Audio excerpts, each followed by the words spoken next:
third form, fourth form, fifth form, sixth form. Goodness me. So you were right in at third form. They picked you. Boom. Yeah, that's right, yeah. They must have had their eye on you. Perhaps, yeah. But you also got into the first 11 in third form. Yes, I got into the first 11 the same year. Well, in the third form.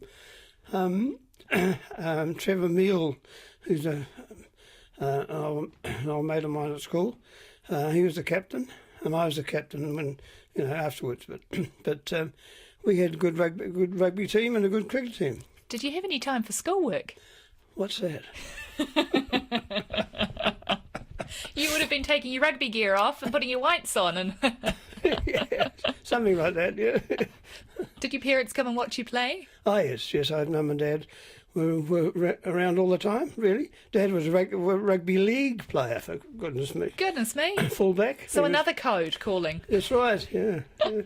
So he was around. Taught me to tackle. I used to tackle him. He was not very tall, but he was very thick, very sturdy, and I used to tackle him into the couch on the side. So your poor old dad. I learned all sorts of things from him. Yeah. Fantastic. Rugby-wise. What was your love, though? What was your love? You're obviously playing two codes. Rugby, I think. So. Rugby was. Yeah, but I got rheumatic fever. I spent 4 months in hospital. Oh. Getting rid of that. And when I got out of hospital, I had a heart valve problem and wasn't allowed to play. Well, the doctor said, don't play rugby. How old were you, John? 18. 18. Oh, so a promising rugby career. Yeah, done.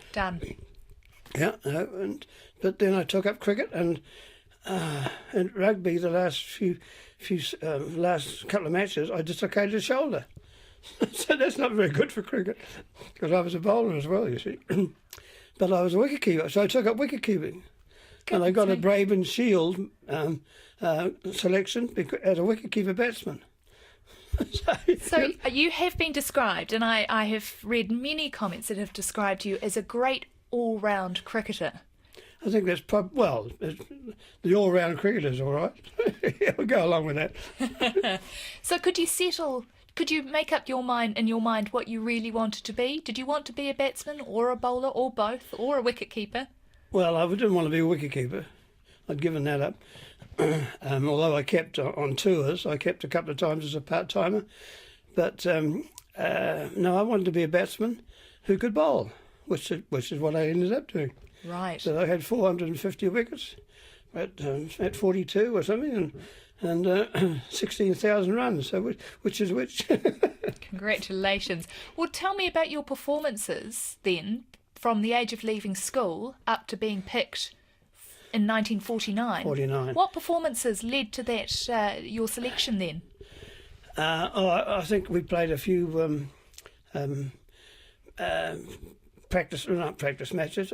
selection matches in 49, and I got 102 of them. So the selectors' eyes were opened at that stage. And yes. I was, Wally Hadley was a main selector, and we got on all right. And he picked me as a possible up and comer. I made it. You did make it. You made it at the age of 21. I made it at the age of 20. 20? I had my 21st birthday on tour. What a celebration that would have been. 49. We had a birthday in Cardiff. It's not the best place, but on the other hand, it was. I've still got the book that the boys gave me, so as a birthday present, 21st birthday present. Yeah. Goodness me, exciting times for a young man. Well, it was, but when you look back on what's happened today, as far as money's concerned and things like that, we went away for 8 months, no money, no nothing. You got tour, you had tour expenses. But no money at all. You didn't pay for much, but you had to have some money somewhere. How did you make that work? So talk to me about your colleagues in the team. Did you all work outside playing cricket? You must have. No, we weren't professionals, you see. No. There was no such thing as a professional in those days. So once you hung up your hat, you went back to work? That's right, yeah. Well, I didn't have a job. I just left school. Crumbs. So a scary prospect, really. Oh, yeah, that's right. And as I say, I had rheumatic fever before that, 18 months before that. But I was a slipper designer, whatever that is. You tell me.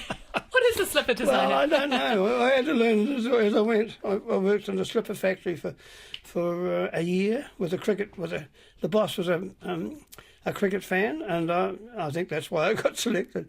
I got picked, and I used to play around with designs on paper and fold up bits and pieces to make slippers, and I made them right. Well, I didn't make them, but I designed them. Fantastic. You must get a kick out of thinking other people wore your designs. Yeah, I'm not too sure about that. I'll think about that. Oh, gosh. Well, you were 20 and then turned 21 on tour in 1949 when you debuted against England. Yes, that's right. And you found yourself in the esteemed company of cricketers such as Bert Sutcliffe, Walter Hadley and Martin Donnelly. And Merv Wallace. How daunting was that for you? Oh, that was magnificent, because I was a baby. I was a baby that team. I still am. Sorry. And it was magnificent, because I kept my mouth shut and just performed. And I performed pretty well on that trip. I scored over 1,000 runs on the tour and had a batting average of 41. Which is not bad for a 20-year-old. For a debutante, yeah. Not bad at all. So that was good. And had you ever been away overseas before that? No. And we went on a boat to. We went on the Dominion Monarch, which is long gone, but we went on the Dominion Monarch to Sydney via South Africa. But we got off the boat at Sydney to watch Don Bradman. He was playing in a match and he got out before we got there. Oh, no. Before we got to the ground. I've met him since. There's a photograph on the wall there. Oh, look, there is too, just opposite us there. What a lovely photo. It's a good one, yeah. It is a lovely photo. That was when I was referee. Fantastic. You look like you're just about to share a joke or something between you two. Well, we had a chat. We had a 2-hour trip.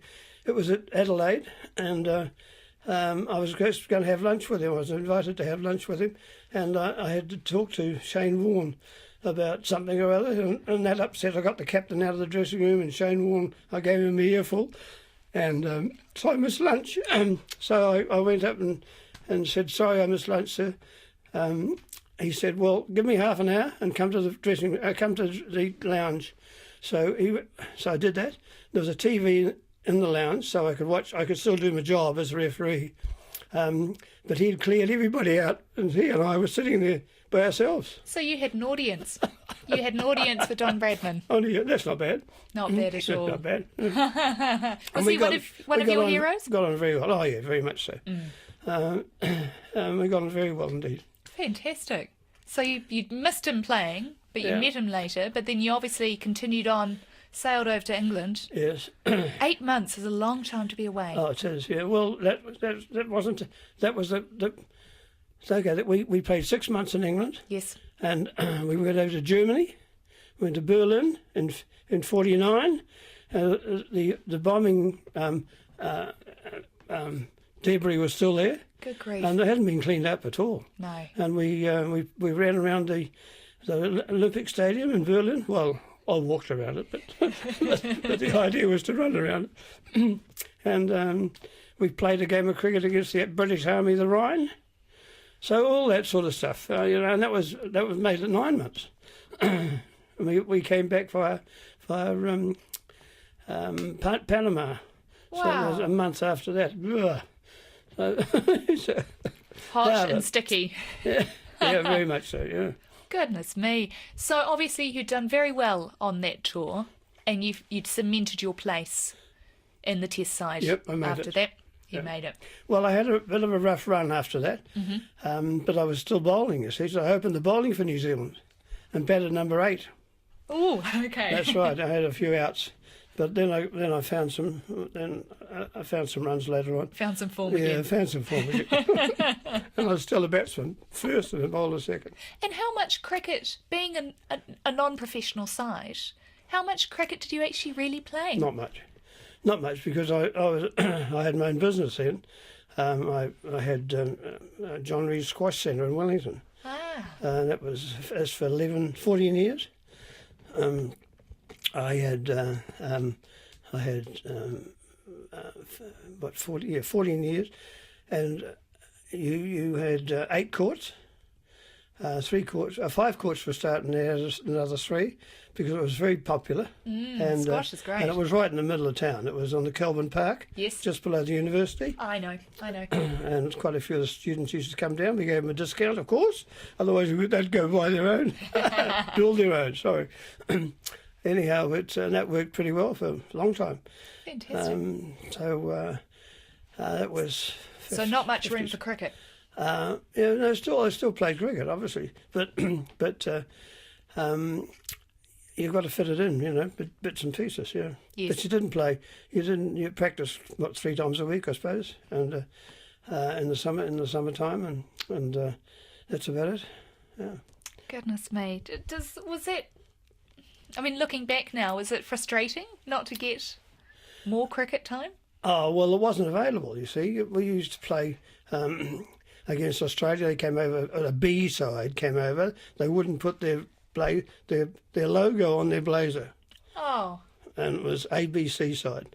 And that was Bob Simpson and Richie Benaud and all the top playing were there, but they wouldn't play New Zealand. Just to make a point that they didn't consider us. They didn't think we were much good.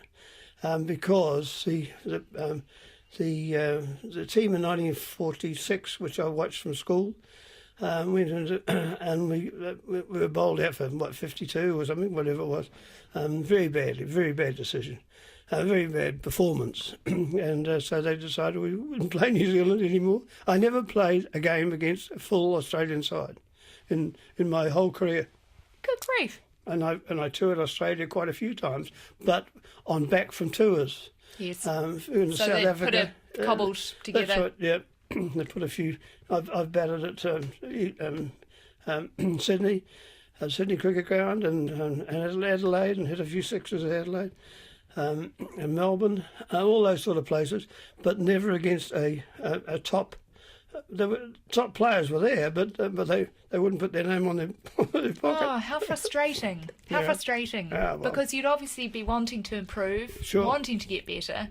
You need to play against. Sure, it didn't happen like that. Good opponents. Well, England did come down though, didn't they? Oh yeah, England played us after tours of Australia, usually, and they come over and played a couple of games here. Yes. So that worked pretty well. Now, in 1954, they played a very successful Ashes tour, didn't they? And yes, I believe they won the series 3-1. That's right. And they were considered a fantastic team at that time. Well, they were a good side. It was Locke and Laker and Peter May and all those sort of people, which was top clay, other than not like I did today. But in those days, there were some really good cricketers. Len Hutton and co. Len Hutton was the captain on one occasion. Well, Peter May was the captain on another occasion. And Colin Cowdrey came over and played. All those sort of top English players I've played against. Well, it was described as a splendid tour for England. Now, you knew that they were coming your way in 1955. I understand there was a player called Frank Typhoon Tyson, who was a very fast bowler. Very fast bowler. So you had people like the likes of him coming your way. Yes. Oh, how did that make you feel, knowing that you were going to be facing a professional team with the calibre such as that? Brian Statham was in the team as well. Well, I had problems with Tyson. We played him in Dunedin first, and the first ball I faced him, I had my bat going back, and the ball went past me. So I was not out overnight, and the next day, or the morning of the next day, I had guys throwing it at me from halfway down the track. I had to quicken up my reactions, which I did, and I got some runs against them most times, except the last time. And we have to get around to that. We do. Well, look, you lost the first test in Dunedin with England winning by 8 wickets. But what did you make of the team that, given the chance that you had to play them first in Dunedin, what did you make of them, thinking that you're coming up to Auckland to play you again? Well, we knew they were a good side, obviously, and it had a good tour of Australia, and we knew they were top rated players, and we just had to. Mind you, we played top-rated players all the time, so we get used to coming second, probably. But you've got to do as well as you can, and you just try. You just try as well as you can. Yes, I mean, did you think you had a chance at least, or no, not really. Okay. But we don't kid ourselves. I didn't kid myself. I wasn't the captain at that stage, the first stage. I was later on, but we knew what we're up against. Did you think you could be at least competitive against them? Yes, I did. Yeah, I thought we would. I didn't think we'd get bowled out for 26. Can I whisper that? But the first innings, New Zealand posted 200 all out. England, you kept England to 246. I know, we did pretty well. You must have thought that we can at least, if not in with a chance, we do have a competitive game on our hands here. No doubt about that. Yeah, no, it was we did, and I think I got a few runs. I'm not too sure. I think I got a few runs in the first innings, but in the second innings, Tyson and Co bowled very well, and we got nothing, and we just got good balls. I got something. I know how I got it. I got caught behind, but the ball was going down the leg side, and Godfrey Evans was on the leg outside the leg stump, because that's where the ball was going, and I nicked it and got caught at first slip, which means it moved a lot. And I nicked it as it went past. I was good enough to get a nick. Well done. Positive. Absolutely. Had you ever seen balls being bowled that fast? Had you ever faced balls that fast before? No, not. Well, I had. Except Tyson was very quick, but he was all over the place. I wasn't too worried as a batsman, because you got to play the good one and avoid the others, because they're half down the track and at your head and everywhere. But mind you, in those days, you see, there's no helmets, no pads, but no chest guards. Whereas later on, they had helmets and chest guards and arm guards and all sorts of things. We didn't have that at all. A cricket ball at that place makes a big bruise. Absolutely. I can assure you. Look at Brendan McCullum's arm the other day. Well, exactly. Yeah. It blew up like a balloon. It did Immediately. Yeah, it did. And what was it like, though? What was it like being out at Eden Park playing against England? A bit frightening if you're not used to it, and we weren't used to it, because we used to play. We'd play club cricket, representative cricket, and then a gap, because they usually came over at the end of March or sometime in March sometime, and our season finished December, January, and then there's a gap of a couple of days or a couple of months, and then we had a touring team with the fastest bowlers in the world. So that's what I mean. In Dunedin, I had guys throwing at me. It's just to get my reaction going. I had tons of ability, but it's got to be trained, and you've got to do the right thing. Made it sometimes.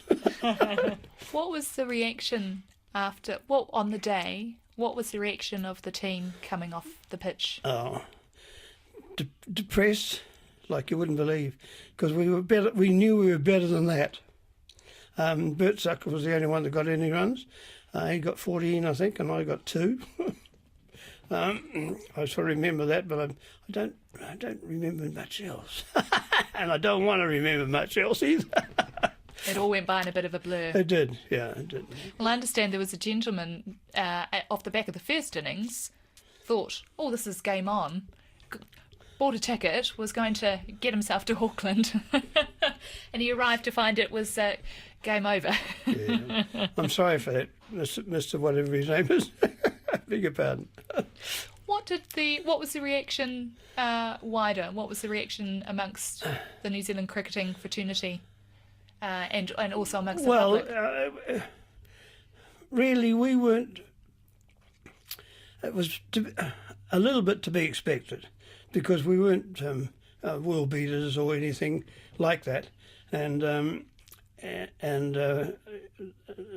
public didn't give us a hard time, but it was something that to be expected, I suppose. Did you draw good crowds? I can't remember. How about that? No, I can't remember.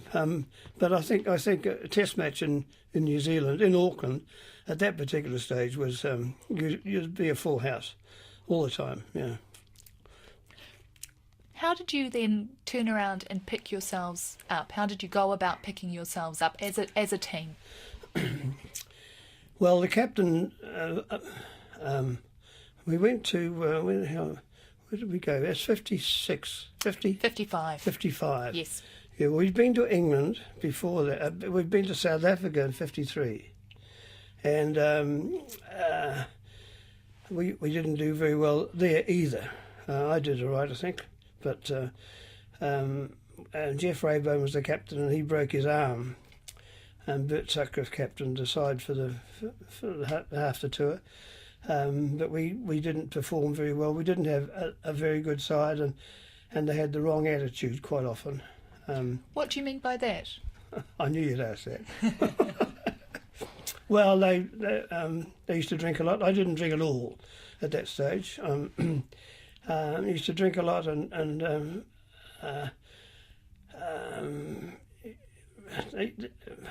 they used to relax in the wrong way somehow. Whereas I remember there was three of us that weren't playing in one particular game, and we lost 7 wickets before lunch, and there was Bert Sutcliffe and Tony McGibbon and myself weren't playing, and that made a difference, and it went like that a lot. Did you have a coach at that time? You wouldn't have had a coach. No. We had a manager who sometimes had something to do with cricket, but quite often didn't. And that particular was Jack Kerr, who did have a lot to do with cricket. Who played for New Zealand, but he wasn't a great. Here we go. So the captain yeah. was the person who led by example, right. and kept your team running and together. And I did that all the time I was around. Yes. I had managers that were good and bad, so I had to cope with that. But you did pick yourselves up. You did get yourselves back on track. Oh, yeah, sure. Yeah, because the following year, there was a momentous match against the West Indies back in Auckland. Exactly. It was a 4th test. Tell me about that test. Well, we played 4 tests, and we got badly beaten in the first 3. And we'd just come back from India, and there were Bert Sutcliffe and Harry Cave in particular were ill, lost a lot of weight, and they were still having reactions of food in India, which isn't great. Don't go there. Might be better this time. But we had all sorts of problems, and at the end, Harry Cave, who was the captain of the first 2 tests, I was the captain for the other 2, and I was the captain of the one that beat the West Indies. But we were lucky in the fact that Everton Weekes was a great batsman, and he scored hundreds in the other matches. And on this particular occasion in Auckland, we beat them quite easily, actually. There was a lot of runs on our side. I got a few in the first innings, I think. I'm not too sure, it's a long time ago. I think I did. And but the big thing is we got Everton Weekes out. Caught its first slip the first time, and caught on the boundary the second time. Brilliant. So that was good. Yeah, Noel McGregor caught it off Jack Alabaster. Jack Alabaster bowled a long hop. He won't like me saying that, but he did. But it did the trick. It did the trick. Did the trick. He didn't hit it for 6. He hit it towards Noel McGregor, and Noel McGregor took a catch on the boundary. So which was great. you got your marked man. That's right, and that's the. Okay, there were other batsmen in the side, but Garfield Sobers and all those guys, but they were youngsters. Mind you, we were all youngsters. But he hadn't reached his strength as yet, or at that time. So your tails went up at that stage. Very much so, because in that side they had Ramadan and Valentine. It wasn't a Mickey Mouse side. No, we had pretty good performance indeed. Pretty good for performance. Yeah, that's 56. 56, and you were captaining the first New Zealand Test side to win a Test. That's right. Yeah. Actually, let's get down to tin tacks. Yes. I won the first 3 Test matches. Brilliant. As a captain for New Zealand. Yeah. I'll say that a bit louder. For New Zealand. Tell me about that first Test match that you won personally, and also as captain. How did you feel? Well, we had 4 selectors as well, and I had to battle for my team because I was a new captain, but I knew what I wanted, and we still had selectors wanting a batsman, a top batsman at number 8, which is ridiculous, and that was Trevor Barber. He was having a good season, and I didn't need. I wanted 4 fast bowlers, 4. Well, they weren't fast bowlers, but 4 bowlers that could. Harry Cave and Don Beard and a couple of others. Myself as one.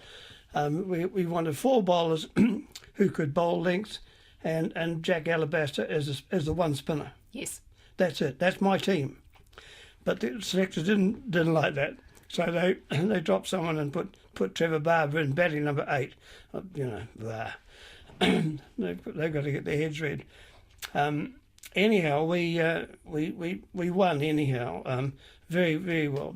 But and Jack Alabaster got a few wickets. He bowled a couple of long hops. He won't like me saying that, but he did, and got Everton Weeks caught on the boundary. Lovely. No, we struggled a bit, but after that we were climbing up the ladder. We started very badly in the 55, 56 we won Test matches, 62 we won 3 Test two Test matches each, and drew a series in South Africa. Now that doesn't happen, hasn't happened since, because we now play 3 Tests. They don't play 5 Tests anymore. Yes. So, but we played 5 Tests, won 2 and lost 2, and drew 1. Well done. So that was a pretty good effort. Taking you back to that Eden Park win briefly, I don't know whether you realise, but apparently the New Zealand Broadcasting Corporation switchboard in Auckland was jammed with over 1,000 calls from people wanting to know the score. No, I didn't know that. I could have told them, isn't it? We'd just put you on the switchboard. That's right, yeah. And there's a wonderful piece of audio, which I will play, but it has you going up to be congratulated, and every time you go to speak, you can barely get any words out because of the cheers. Is that right? It is. Okay, it is. No, I didn't know that either. Were there great celebrations? Oh, yeah. Well, as I say, I didn't drink at all until later on, and but I had a glass of wine then, I think. Well, I know I did, and I made a speech eventually, so just congratulating the team and thanking the opposition, because they were a good team, and they were good sportsmen as well. Had a good captain, But it drove you to drink. Not quite. I had a few years to go yet. All good, but it wet your whistle. Yep. Oh, well, it must have been magic being part of that team, to have that under your belt. Very much so. Very, very much so. And we started our climb up the ladder, and which we're doing at the moment, which I'm very pleased to see and hear.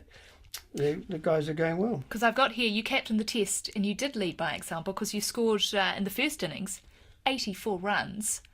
How do you think the team had improved from the year before? What were the differences? I'm not too sure, actually. It's a long time ago. But we didn't have too many changes in the personnel of the team. But they, they're in form and out of form, and I think that was better. They were performing pretty well, or better than they were before. And I think it's form rather than because we couldn't pick too many players. There weren't too many around with abilities. So you had a small pool to pick from. That's right, and they had to be They had to be there. Yeah. In form, and that's right. Yeah. Fantastic. What did the New Zealand win do then for Test cricket for us in this country? Well, I can't say exactly what it did, but certainly gave everybody confidence in the players, and in New Zealand, because we weren't too good at winning, but we did win a few games. And we're getting better and better. And of course, later on in the 70s, we reached pretty high up with Hadley and Co.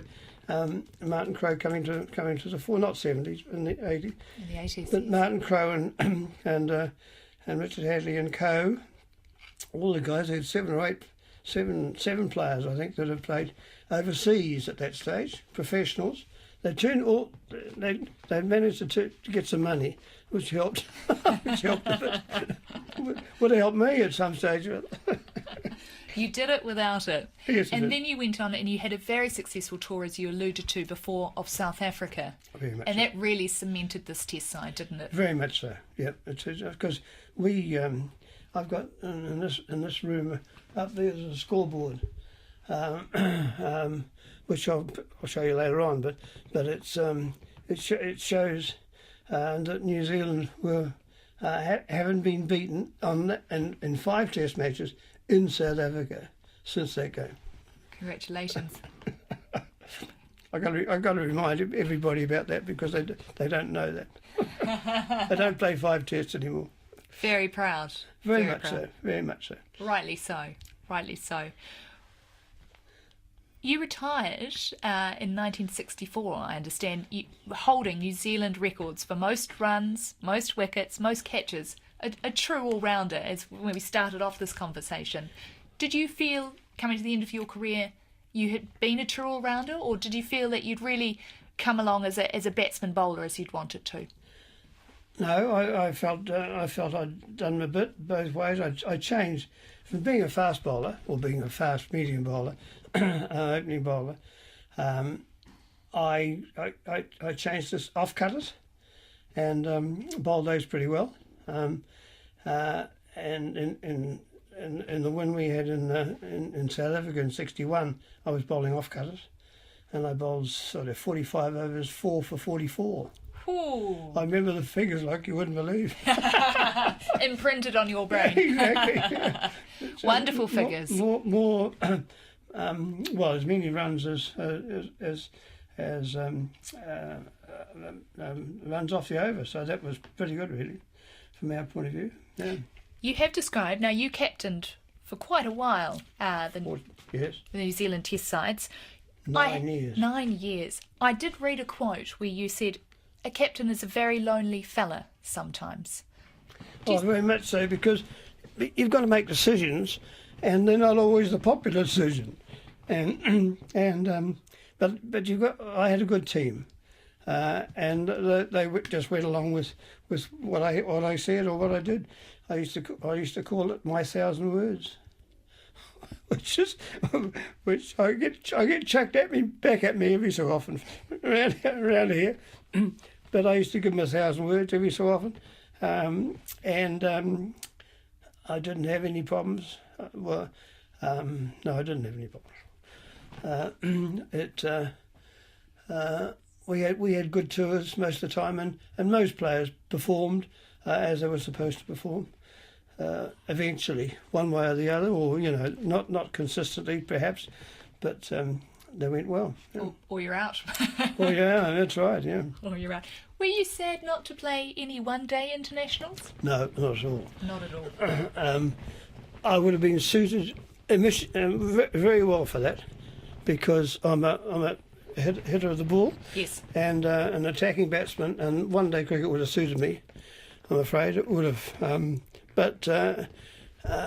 Well, hang on. I did play one-day cricket in England, in Lancashire League. Ah, okay. I forgot about that. Well, I didn't forget about it, but I remembered that I played 3 years of that. Right. Travel by boat, and to England. 53, 2, 3, 4. Goodness That's right. me. Life was busy. Yeah, and we got back on one occasion, or the last occasion, I had to get back to play. I was a welding professional at that stage, and I had to get back in time, so I had to get a flying boat from Sydney. It took 8 hours. Oh, 15 people on the plane. goodness me. Huge armchairs. That's probably right, for seats. huge armchairs. So they had about 15 people. Flying boat it was. Goodness me. 8 hours. That would have been magic coming into land, though. Oh, very much so. Yeah, very much so. so I've tried all sorts of things. But you certainly weren't finished with the game, were you? You went on to be a selector, I understand, Yeah. an ICC match referee. Yes, I had 10 years of that. 10 years. All over the world. Went back to. I wasn't allowed to referee matches in New Zealand, so I had to be everywhere else. I was in India 4 times, Pakistan and South Africa and all the other places, West Indies. But not New Zealand. Was Not that New because of a Zealand. bias? Possibly, yeah. Possibly, okay. Yeah. Right. It was ICC ruling. Don't referee your own sides, Well, which is fair enough. Fair enough. I'll go along with that. Fair enough. So, but I had to travel everywhere, you see, and rather than just go around the corner. What do you think it would be like now, being an ICC match referee? Totally different game? Well, they get paid all sorts of money. Money again. Well, it does. It happens these days. You know, you need it, and you're performing professionally, and these and I haven't got a problem with that. The guys that are referees now, I've played against a lot of them, and I know a lot of them because they were coming up as I was finishing, and so there we are. It's quite a good life, except you're in trouble for little things these days, and if you make a mistake, they have a committee that's going to rip you up or something like that. So you've got to be 100% right all the time. So there's not too many decisions made. No, it's If you know what I mean. It's getting referred upstairs That's now, right. isn't it? It is, yeah. So, and that's the third umpire, not the referee. Yeah, so, yeah, different. You also held the record for the most test runs in a calendar year, and that record now belongs to Brendan McCullum, who I understand passed the 1,000-run mark in 2014 last year. Did he? Oh, I didn't realise that. I know I held it, but it's gone. Well, It's gone, unfortunately. It doesn't surprise me. What do you think of Brendan's current form? Oh, I think he's magnificent. Yeah, really, and he has a go at most deliveries, which I didn't do. I could hit the ball, but I didn't play like him, I'm afraid. I wasn't as successful as him.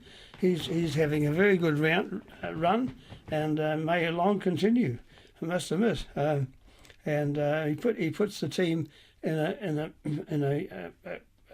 a position that they've got a chance of winning straight away. You know, in the first few overs, because you're opening the batsman, opening the batting, and hitting the ball out of sight a lot.